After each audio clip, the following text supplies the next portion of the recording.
कथा भाग 143। श्रीमद् गोस्वामी तुलसीदास जी द्वारा लिखित श्री रामचरितमानस उत्तरकांड।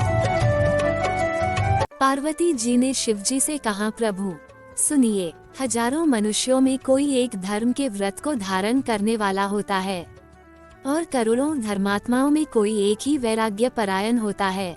इन सब में भी है देवाधिदेव महादेव जी।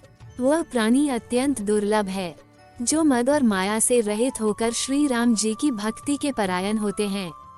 हे विश्वनाथ, ऐसी दुर्लभ हरि भक्ति को एक कौवा कैसे पा गया, मुझे समझा कर कहिए। मुझे भारी कौतूहल हो रहा है। गरुड़ जी तो महान ज्ञानी है, श्री हरि के सेवक और उनके अत्यंत निकट रहने वाले उनके वाहन ही है। उन्होंने मुनियों के समूह को छोड़कर कौए से जाकर हरि कथा किस कारण सुनी। पार्वती जी की सरल सुंदर वाणी सुनकर शिवजी आदर के साथ बोले, हे सती, तुम धन्य हो, तुम्हारी बुद्धि अत्यंत पवित्र है। श्री रघुनाथ जी के चरणों में तुम्हारा अत्यंतिक प्रेम है।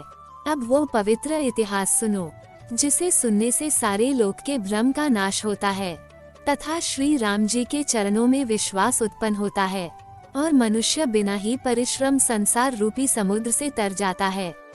हे उमा, तुम मन लगाकर सुनो। मैंने जिस प्रकार वह जन्म मृत्यु से छुड़ाने वाली कथा सुनी, हे सुमुखी, हे सुलोचनी, वह प्रसंग सुनो।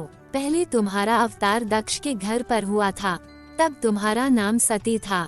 दक्ष के यज्ञ में तुम्हारा अपमान हुआ, तब तुमने अत्यंत क्रोध करके अपने प्राण त्याग दिए थे और फिर मेरे सेवकों ने यज्ञ का विध्वंस कर दिया था। वह सारा प्रसंग तुम जानती ही हो। फिर मेरे मन में बड़ी पीड़ा हुई और है प्रिय, तुम्हारे वियोग से मैं दुखी हो गया। मैं विरक्त भाव से सुंदर वन, पर्वत, नदी और तालाबों का दृश्य देखता फिरता था। सुमेरु पर्वत की उत्तर दिशा में और भी दूर एक बहुत ही सुंदर नील पर्वत है। उसके सुंदर स्वर्णमय शिखर है। उनमें से 4 सुंदर शिखर मेरे मन को बहुत ही अच्छे लगे। उन शिखरों में एक पर बरगद, पीपल, पाकर और आम का एक एक विशाल वृक्ष है।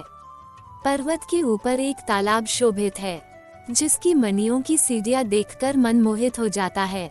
उसका जल शीतल, निर्मल और मीठा है। उसमें रंग बिरंगी बहुत से कमल खिले हुए हैं। उस सुंदर पर्वत पर ही वह पक्षी काकभूषुंडी बसता है। वहाँ रहकर जिस प्रकार वह काक हरि को भजता है, हे उमा, उसे प्रेम सहित सुनो। वह पीपल के वृक्ष के नीचे ध्यान धरता है, पाकर के नीचे जप यज्ञ करता है, आम की छाया में मानसिक पूजा करता है। श्री हरि के भजन को छोड़कर उसे दूसरा कोई काम नहीं है। बरगद के नीचे वह श्री हरि की कथाओं के प्रसंग कहता है। वहाँ अनेकों पक्षी आते हैं और कथा सुनते हैं। वह पवित्र रामचरित्र को अनेकों प्रकार से प्रेम सहित आदर पूर्वक गान करता है। सब निर्मल बुद्धि वाले हंस जो वही तालाब में रहते हैं, वो प्रभु की कथा सुनते हैं। जब मैंने वह दृश्य देखा तो तब मेरे मन में विशेष आनंद उत्पन्न हुआ। आगे की कथा अगले भाग में। जय श्री राम। दोस्तों, हमने भगवान श्री राम की लीलाओं को सरल भाषा में समझाने की एक तुच्छ कोशिश की है। आपको हमारी कोशिश अच्छी लगी हो तो वीडियो को लाइक कीजिए और चैनल को सब्सक्राइब कीजिए। कमेंट में जय श्री राम लिखिए।